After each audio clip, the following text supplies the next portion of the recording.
Żewġ tirġiel Somali akkużati li serqu mowbajl baqgħu jinżammu arrestati. Mokhtar Hassan Mohammed ta' 34 sena u Abdel Rasim Mohammed ta' 28 sena li jgħixu f'Taslima ġew akkużati li serqu mowbajl fis-sigħat bikrin tas-Sibt għad-detriment ta' Qabli Sesi. Fil-qorti ħareġ li Sesi ma rifittex lill-akkużati biex jagħtuh il-mowbajl lura u ħaseb li ħadlu l-mowbajl immigrant ieħor bl-isem ta' Hussein Liban Odof ta' 21 sena mis-Somalja. Sisej u Liban Odof kellhom argument b'Liban Odof weġġa' ħafif lil Sisej. Il-Pulizija rnexxiela tasal għal Mokhtar Hassan Mohammed u Abdel Rasim Mohammed u resqithom il-qorti bil-Maġistrat Charmaine Gall ordnat biex jinżammu arrestati. Tressa l-qorti wkoll Hussein Liban Odof u ammetta li kaġuna ġrieħ ħfief lil Sisej.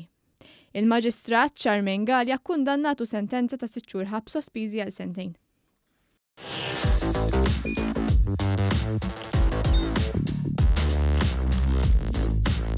Idħol fuq one.com.mt u hemmhekk tista' tara l-programmi kollha li jxandru fuq One permezz ta' One Play.